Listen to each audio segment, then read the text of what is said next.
Sir आपसे ये सवाल है कि मौजूदा बिहार हुकूमत की पॉलिसी तो सबको मालूम है, लेकिन आपकी हुकूमत की पॉलिसी क्या रहेगी बिहार की तरक्की के लिए?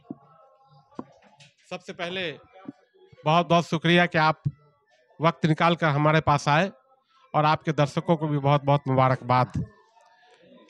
आपने जो सवाल किया है, ये आपसे भी मैं पूछना चाहता हूँ कि आप तकरीबन, आपका एज 25 साल से के आसपास है, आप लोग पत्रकार हैं, आपको पता है कि पिछले 25 सालों में बिहार का क्या डेवलपमेंट हुआ है, बिहार का क्या उत्थान हुआ है, बिहार विकास के रास्ते पे है या नहीं है, या आप बेहतर जानते हैं।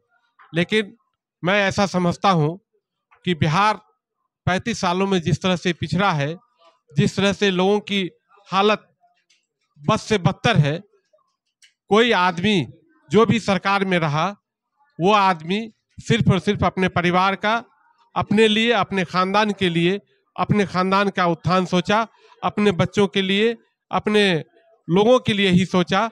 पूरे प्रदेश के जनता को भगवान के भरोसे छोड़ दिया। एक आदमी जो जनस्वराज पार्टी के सूत्रधार हैं, आदरणीय प्रशांत किशोर जी, जो दुनिया में जाने जाते हैं राजनीतिक रणनीतिकार के हैसियत से, वो आदमी बिहार के रहने वाले हैं, बिहार के पैदा लिए हुए व्यक्ति हैं। उन्होंने जब बिहार में आए तो उन्होंने सोचा कि हम जैसे लोग जब हिम्मत नहीं करेंगे बिहार को बदलने में, बिहार की उत्थान के लिए, बिहार की दिशा और दशा बदलने के लिए, तो कौन कर सकता है। और फिर वो बिहार में लोगों के बीच घूम घूम कर वो ये चाहते हैं कि बिहार का बदलाव कैसे हो, बिहार की तकदीर और तस्वीर कैसे बेहतर लिखी जाए। जब पहली बार लालू यादव सरकार बनाए थे तो 32 विधायक भाजपा का था, उनके समर्थन से वो सरकार बनाए थे। बीजेपी के वो बी टीम वो है कि हमें वो इसलिए बोल रहे हैं कि उनको पता है कि जिस तरह से 15 साल हमने जंगल राज बना के बिहार को रखा, बिहार की जनता को बंदूक लगा के लूटा, अब वो एक प्रशांत किशोर आया है जो आदमी सही लोग, सही सोच और सामूहिक प्रयास के साथ सामूहिक विकास करना बिहार को चाहता है। उनके पैरों के नीचे से जमीन खिसक गया है, इसलिए इस तरह की बात वो कर रहे हैं। मैं दावे के साथ सरकार से मैं मांग करता हूं कि अगर वो जनस्वराज पार्टी की गाड़ी थी, उसका मालिक कौन है और कहां से शराब आया, आप जांच करवा लीजिए। आप सत्ता में, आपको क्या दिक्कत है, आप करवाइए।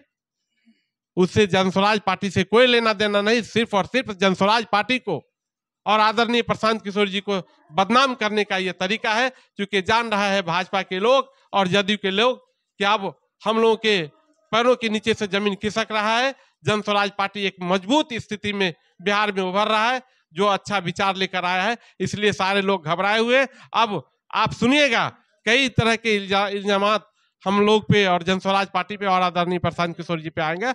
मैं सरकार से मांग करता हूं कि अगर इस तरह की बात है तो आप जांच करवा लीजिए। अगर उसमें कोई आदमी जनस्वराज पार्टी का मुवालिस है, आप जितनी सख्त से सख्त सजा दे सकते हैं आप दीजिए, जनस्वराज पार्टी कुछ नहीं बोलेगी।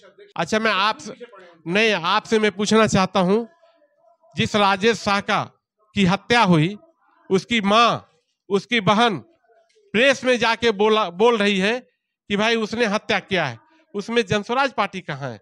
उसकी माँ बोल रही है, उसकी बहन बोल रही है, और अब तक हमें न्याय नहीं मिला है। उनके हॉस्पिटल से मरा हुआ वो मेरा भाई और मेरा बेटा निकला है।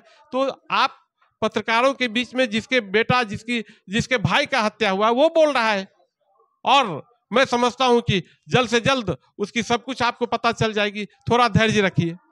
अच्छा, एक बात बताइए, आज आप जिस कार्यक्रम में थे, ये बताइए कि गांव के सुदूर देहात में जहां गांव के अंतिम लोगों तक पहुंचता है वो डॉक्टर्स होता है, जो गांव के डॉक्टर्स होते हैं, जहां कुछ भी घटना होती है तुरंत वही डॉक्टर पहुंचता है।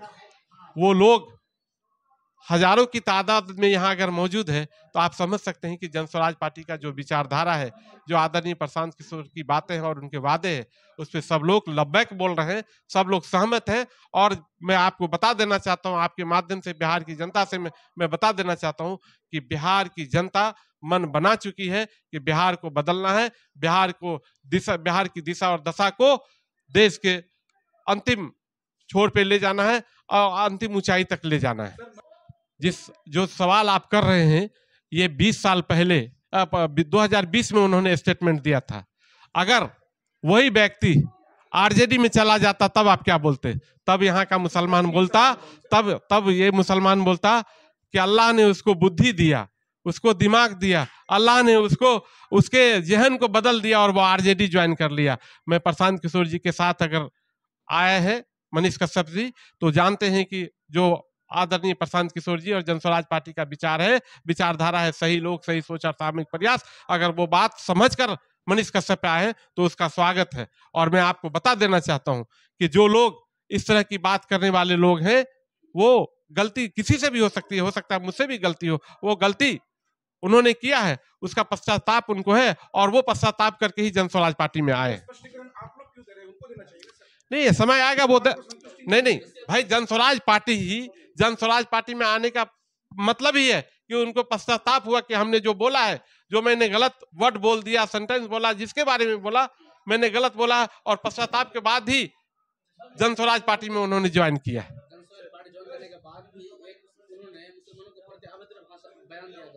नहीं, ऐसा कुछ नहीं है। बताइए कहाँ अभद्र है, आप बताइए क्या उन्होंने बोला है।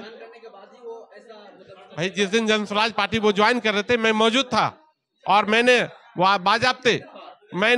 बाजाबते कहा कि अगर मनीष कश्यप जी जो जनस्वराज पार्टी की विचारधारा है, अगर वो सोचकर, वो समझकर पार्टी में आए हैं तो उनका स्वागत है। लेकिन मैं ये भी उन पत्रकारों से कहा कि जो बात उन्होंने 2020 में बोला वो आप रिपीट नहीं करेंगे, उनको पश्चाताप है, क्योंकि आदरणीय प्रशांत किशोर जी की ही जो सोच है वो बहुत बेहतर सोच है कि हम सबको मिला जुला के बिहार में जितने भी समाज के लोग हैं, मैं सही जिसकी जितनी भागीदारी उसकी उतनी हिस्सेदारी देंगे। उनका विचार, उनकी सोच बिल्कुल क्लियर है और उस विचार से अगर कश्यप साहब आए तो उनका स्वागत है।